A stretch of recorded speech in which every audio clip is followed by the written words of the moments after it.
ప్రతి గ్రామంతో భవిష్యత్తు ఏంటంటే మీకు మనకి ప్రతి గ్రామం ఇక్కడే కూర్చున్న యువతకి మీరు ఎక్కడో విదేశాలకు వెళ్ళిపోతాం తల్లిదండ్రులు వదిలేసి పగడాల లక్ష్మి గారు మాట్లాడుతుంటే ఇందాక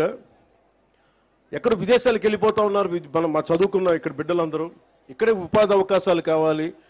ఆవిడ ఎంత చక్కగా మాట్లాడారంటే స్కిల్ డెవలప్మెంట్ యూనివర్సిటీ కావాలి ఈ వరకు ఒక్క మగతను అంటే ఒక్క పురుషుడు అడగలేదు ఈ రోజు దాకా కానీ ఒక ఆడబిడ్డ అడిగింది ఇంకా చెప్పండి నాకే ఐడియా రాల స్కిల్ డెవలప్మెంట్ సెన్సస్ తీసుకోవాలని అనుకున్నాం కానీ స్కిల్ డెవలప్మెంట్ యూనివర్సిటీ పెట్టాలంటే ఒక ఆడబిడ్డ చెప్పగలిగింది అందుకే నేను నారీ శక్తిని తక్కువ అంచనా చేయను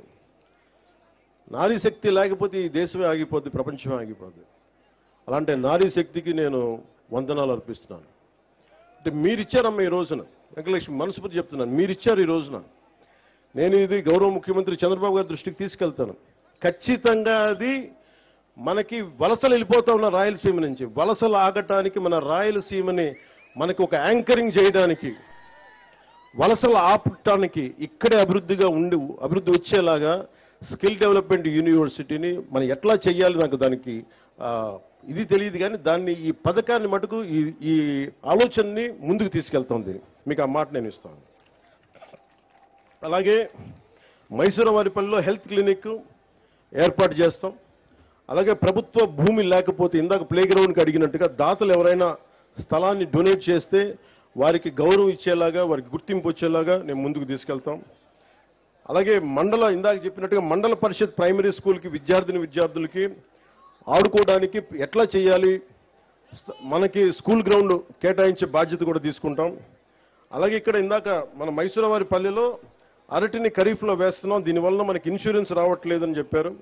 ఇన్సూరెన్స్ కేవలం రబీ పంటలకే ఉంది కాబట్టి గ్రామ సభలు చర్చించి తీర్మానించిన విధంగా ఈ అరటి పండుని రబీ నుండి ఖరీఫ్కి మార్చే బాధ్యతను అలాగే ఇన్సూరెన్స్ అమలయ్యేలాగా ప్రభుత్వానికి కలెక్టర్ గారు నేను కోరుకుంటాను మరి మీరు నివేదిక పంపండి దాన్ని ముందుకు తీసుకెళ్తాం దాన్ని అలాగే భూ సమస్యలు ఎక్కువగా ఉన్నాయని చెప్తా ఉన్నారు ఇలాంటి మన సంయుక్త గారు చెప్తా ఉన్నారు భూ సమస్యలు ఎక్కువగా ఉన్నాయి పూర్వీకుల నుంచి వచ్చిన భూములు వారసత్వంగా ఇక్కడ రెవెన్యూ అధికారులు సరిగ్గా దాన్ని పట్టించుకోవట్లేదు గొడవలు అవుతున్నాయంటే ఈ సమస్యల్ని పరిష్కరించడం కోసం ప్రభుత్వం వెంటనే రెవెన్యూ సదస్సులు ఏర్పాటు చేయబోతుంది ఈ గ్రామ సభ ఎలా చేశామో రెవెన్యూ సదస్సులు కూడా ఏర్పాటు చేస్తాం ఎవరికైతే గొడవలు ఉన్నాయో అలాంటి ఈ సదస్సుల ద్వారా మీరు వచ్చి ఆ సదస్సులో మీ సమస్యలు చెప్పి కలెక్టర్ గారి దృష్టికి తీసుకొచ్చి దాన్ని మీరు సద్వినియోగం చేసుకోండి అలాగే అవసరమైతే కలెక్టర్ గారు ప్రత్యేకంగా సబ్ కలెక్టర్ గారితో ఇక్కడ ప్రత్యేక రెవెన్యూ కోర్టుని ఏర్పాటు చేస్తారు ఆ రెవెన్యూ కోర్టుని ఏర్పాటు చేసే పరిస్థితిని తీసుకొచ్చి ప్రతి సమస్యకి క్షుణ్ణంగా పరిశీలించి న్యాయం చేస్తాం అలాగే వెరైటీస్ గనులు ఇక్కడ ఉన్నాయి దాదాపు ప్రపంచంలో 90% నిల్వలు ఇక్కడే ఉన్నాయని చెప్తా ఉంటారు కానీ దురదృష్టవశాత్తు ఇక్కడ ప్రతి గ్రామంలోనే మనకి 30-40 మంది యువత ఉన్నారు బీటెక్లు చదివి డిగ్రీలు చదివి ఉద్యోగాలు లేవని గత ప్రభుత్వం మీకు ఏం చెప్పారు 70% స్థానికులకే ఉద్యోగాలని చెప్పారు ఉపాధి అవకాశాలని చెప్పారు వేరే జిల్లాల నుంచి రాకూడదు వేరే రాష్ట్రాల నుంచి రాకూడదని నా ఉద్దేశం కాదు కానీ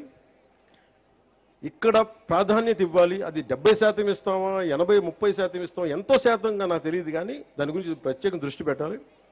ఖచ్చితంగా ఇక్కడ స్థానికంగా ఉన్న యువతకు ఉపాధి అవకాశాలు లభించేలాగా అది వెరైటీస్లో కానీ లేదంటే ఇక్కడ వచ్చే పరిశ్రమల్లో కానీ ఏదైనా సరే ముందు స్కిల్ డెవలప్మెంట్ ఎన్హాన్స్ చేసి ద్విగుణీకృతం చేసి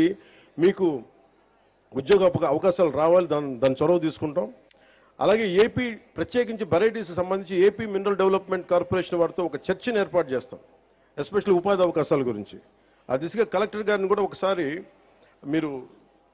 దృష్టి పెట్టండి దీని మీద ఎందుకంటే యువతకి అన్రెస్ట్ రాకూడదు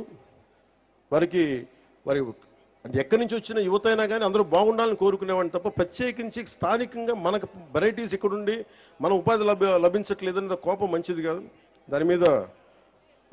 ప్రత్యేకంగా నేను కలెక్టర్ గారి దృష్టికి తీసుకెళ్లి భవిష్యత్తులో మీరు ఏదైనా అవసరమైతే మా డిప్యూటీ సీఎం ఆఫీస్ దృష్టికి సీఎంఓ ఆఫీస్ దృష్టికి తీసుకురండి దాన్ని ముందుకు తీసుకెళ్తాం